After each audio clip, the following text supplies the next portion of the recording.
Welcome to the Patient Pod. We got another episode for you. This is episode 5. I'm Dr. Bryant. Alongside of me is Dr. Agan. What we're talking about today is New Year's resolution. Now, we got a couple of thoughts on these New Year's resolution, but we were thinking about it, and it seems a little early to be talking about this, but we're raising the question: why do people they're so eager to make these New Year's resolutions? And most of the time, it is fitness, eating better, improving your mental health, all these different things. People are very eager towards the end of the year to start one of these up, only for it to fail within a month. So we're raising the question: why are people so excited to do this only to let it fail? I always like a fresh start. Who doesn't like that mindset of a clean slate, a fresh start? The problem is just like anything, and we grew up playing sports, and we're going to get into more topics down the road of how important sports are for development and human growth, because the analogy with that, and I love using analogies. I love thinking life is not a game. It's not a game that you play, but the stages in life, if you can break things down into, kind of like the format of a game, 4 quarters, there's 4 quarters to a year, there's 4 quarters in a football game. And so it's just like preparing for the next season. No preparation when it comes to a lot of New Year's resolutions, at least from what I've experienced, that the ones that have failed, me personally, and then just hearing stories, because I think we all have that feeling of a clean slate. And we got to go into this part of the year, start kind of visualizing and start preparing for what we want the next year to look like, and to be completely successful with any type of resolution, any type of change.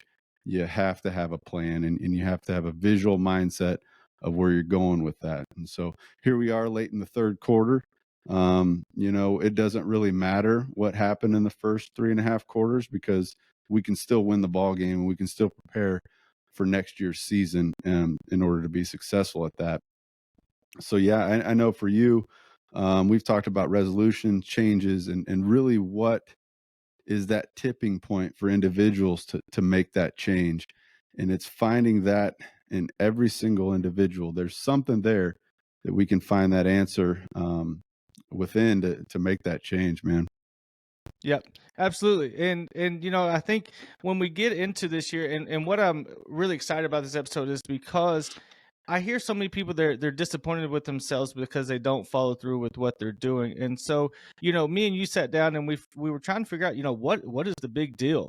And just like you were saying, I think one of the biggest things, and we're going to outline 3 things that you can do in this late third quarter, into the fourth quarter, that can help you stick with that plan and stick with that goal even longer. But just like you were talking about, I think the first one that we need to realize is the failure of planning for what you're going to do. I think a lot of times we decide we want to do something. Let's say, everyone knows a big resolution is always to lose weight. Okay. So a lot of times people they'll start thinking about it in early December, and late December, early January, they're like, yep, here we are, we're doing it. But they had no time, or they spent no time planning on what they wanted to do. What gym are we going to? What kind of workouts are we going to do? Are we going to eat better? What the heck are we going to do? So a lot of people, including me before, you just jump into something and you really just don't have a plan for what you got to do in order to accomplish that goal. Yeah, and I think everybody's intentions are always good. Everybody wants to be better, make a change, have their life better in some way, shape, or form. And I think it all comes down to answering a question. Each and every one of us is, what is your why? What is your vision? What is your mission on your time on this planet? And really reassessing. I always like the mindset of that you are the director of your own movie. Okay, so you at any time can change the script because it's your movie. And so how are we going to change this into the movie we want to live in? How are we going to change our lives to better ourselves? And the hardest thing about that is how much time it's going to take, and how much effort and energy you have to pour into yourself to give yourself some self-love, and to really narrow down what is the answer to a lot of my problems. And it's all within us. We control that. It is 100% in there somewhere. And I think it's just maybe writing down some goals. What do you want your life to look like? What does it feel like to live the life you want to feel? And that is my biggest this is one of my favorite episodes. I know we're only episode 5, but I think this is the core principle to self-growth and self-healing is what do you want to feel? And life is a feeling process. And what do you want your life to feel like in 20, 30, 40 years? Or how about in the next 5 years? Yep. Nothing good can happen overnight. You're not going to dramatically win the lottery and your whole life's going to change because you're still going to have those core root problems. And so I think we just have to be honest with ourselves. We have to sit down with what we want to feel and then have the power and the energy to really live that life we're wanting to live because it's so easy to just sit back and, wish for things to happen.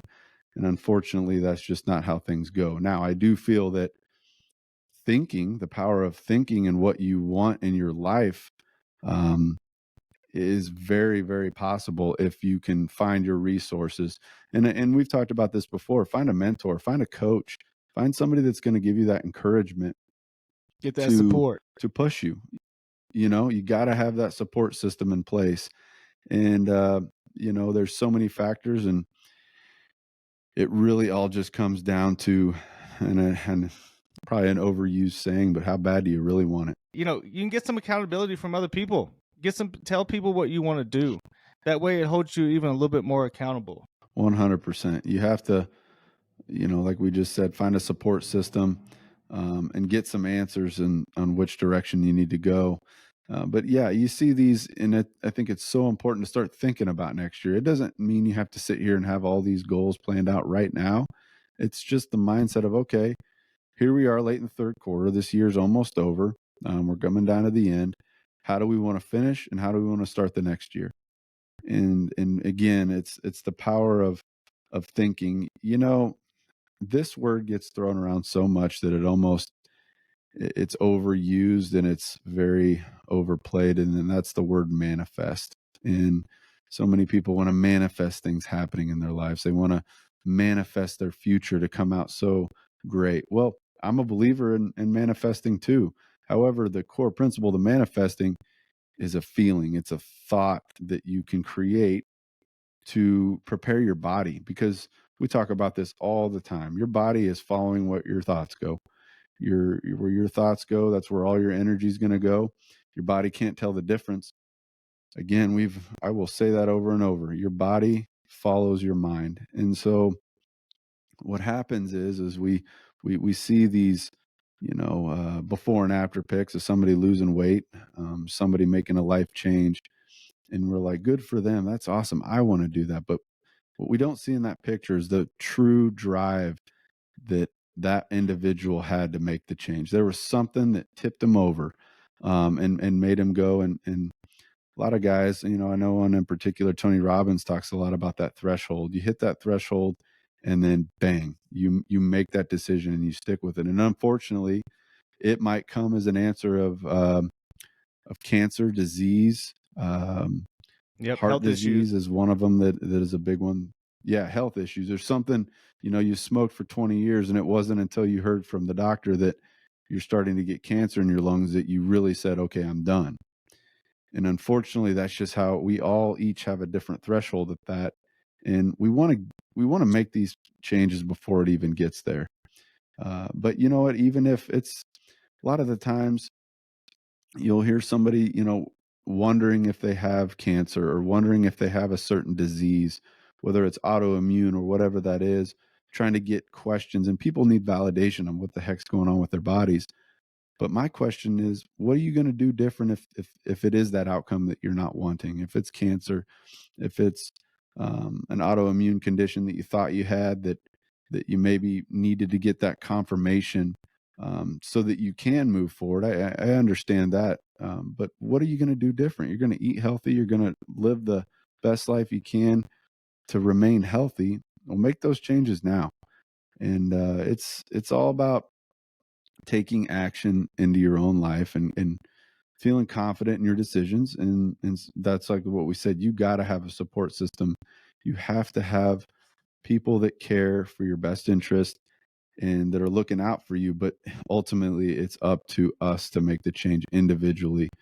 And I think if we can again go back to the feeling, what is it going to feel like when I have made this change? You're going to have self confidence, self growth, and you're going to look back and be proud of where you came from. And that's the biggest thing is, what is it going to feel like when I can look back and go, wow, you really stuck with a plan and you made a change, and look at you. And then you become into I was a personal trainer before chiropractic school, and it's that belief system. Chiropractic's the same way. Health and wellness is the same way. Once you feel it, I always told the individuals that I would train is, let's go hard for 2 weeks. And I think that's just physiology and how the body works. But if you can get through that first 2 weeks and stick to good habits, and you look in the mirror and you notice a change, or you mentally feel more clear, more energized, then you are in that belief system and it'll become part of your life. You have to gut through, some say 21 days to make a change or break a habit. It's really just once you can get into that belief system, it's game over, because it's just a snowball effect on your life. And then you're going to have your ebbs and flows. You're going to have your bad times in your life, your seasons that aren't going the way you want it to go. And that's just the beauty about being a human being, is we are not perfect. And it's developing that confidence in yourself that creates competency in which way you want to go, man. That's the most powerful thing ever. Yep, yep. And like you're saying, think about who you want to be, and the why, and how you're going to get there. But the biggest thing that we talked about, and this is, if you're listening to anything that we've been saying, this is a big technique that you can use right now that can really catapult you into doing better things. It's visualizing who you want to be. So you're not only thinking about, like, oh, I would like to be skinnier, or I'd like to be more successful, or whatever it is. You're actually visualizing that. You're putting yourself into that situation that you think would make you happy at the end of that road, and start seeing yourself being that person. That's the beauty part. We can start seeing ourselves being that person, and slowly it starts creeping into your mind, and you start believing yourself, because the biggest thing with us human beings is we're very negative. We're just negative in nature. I mean, with the thoughts, I mean, everything can be going well, and all of a sudden we're like, well, I don't know if that's going to work out for me. We're like, Hmm. and it's so dumb, because everything's going right, or everything's going okay, and then all of a sudden, boom, those negative thoughts start creeping in. So you have to guard that mind, and you have to start using that technique of visualizing what you want to be, and see that in your brain, who you're going to be once you get there. And I know that's something that we've both used in our time going through school, but mainly, and I'll let you kind of expound on it, that's something we learned while we were playing baseball in high school and in college. Oh, 100%. Preparing yourself to be the best you can possibly be. And the only way you can do that, and it's just like any professional athlete will tell you, is the power of visualizing before they even get up to the plate, or before they even get under the center to take a snap. They can see the field. They can see what it's going to feel like when they throw a touchdown pass. They feel it before it even happens. And those mental repetitions, again, if you can consciously just be present with where you want to go, and then take your time to understand you are human. You're gonna need to live your life and your day-to-day living with your career, or your spouse, and dynamically kind of separate those. But overall, I mean, I cannot explain enough. And like you said, it's the power of repetition as well. These changes do not happen overnight, and that's the hardest thing to kind of, for anybody to make that change, is it's discipline and consistency, day after day after day.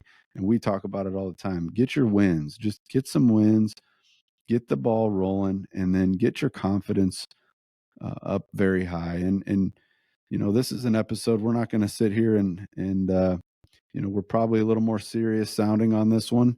I think, and I hope that viewers and listeners can understand the passion behind why it is so important, because this is the core principle to making a change in your life. And I think a lot of the feedback I get from patients when they come in, and This is our realm, is we see patients come in and make a change. We've noticed certain patterns of behaviors that they do. Most everybody that comes in and makes a change, they decided to do something for themselves, because you Mhm. can't be right with anybody else in your life if you're not truly 100% true to yourself and your vision and your plan, because it is your life and it's your decisions that you make that dictate what your life is going to, what your life is going to be compromised of. And there's human nature with how we go about things.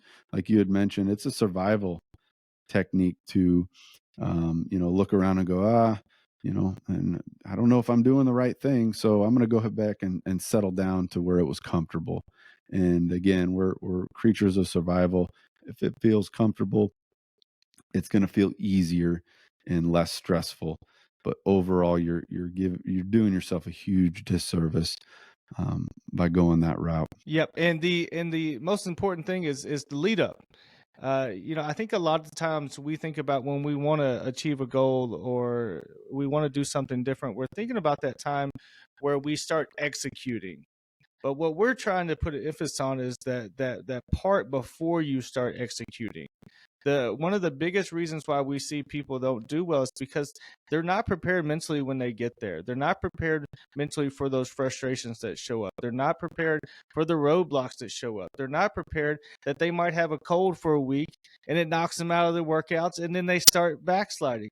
All these things happen when you're going to your next goal. And so you have to be ready for that. And so, with us being in that late third quarter, heading into the fourth quarter of the year, it's time to start thinking and it's time to start looking into, hey, who do we want to be in the near future, and start getting your mind ready for that. Because if you can properly prepare yourself up in your head, then you're going to have way more success once you actually start executing things. It's you look at, and what I love is I've always been inspired by those that have already done it. So one I can think of off the top of my head, and it's a topic, who's the greatest athlete of all time, who's the best of all time. And we were very blessed to watch, to me, the greatest athlete ever, Michael Jordan. And if you really study him and how he was and his mindset of attack, attack, attack, and he's going to take control. I remember as a kid, got to watch a lot of Bulls games on TV, and you always knew that if they were close, so say it's late in the third quarter, you knew Michael Jordan was going to take over. You just knew it. He knew it. Everybody in the stadium, everybody watching knew Michael Jordan was mentally prepared, and you were not going to beat him mentally. And fascinated by his story. Obviously, he was an amazing athlete, regardless, but he worked so hard and he prepared more than anyone at the game of basketball, and forever changed it, forever changed the sport, and not only just for basketball, but for young athletes everywhere. And I guarantee you look at some of the top dogs now, Patty Mahomes, being one of them I can think of, because he has that similar type of mentality. I guarantee you he studied Michael Jordan. I Hmm. guarantee you a lot of successful business owners studied Michael Jordan. He was just a different kind of creature, but he's still a human being. And I think that's where, or do we all strive to be Michael Jordan? That's not my point. My point is his mentality towards his craft. And he wanted to be, in his mind, he was the greatest basketball player ever. And guess what? He is the greatest basketball player ever, because even these studs in the NBA now, he paved the way, because he just broke open that governor that there is no limitation on the human being and what they're capable of doing.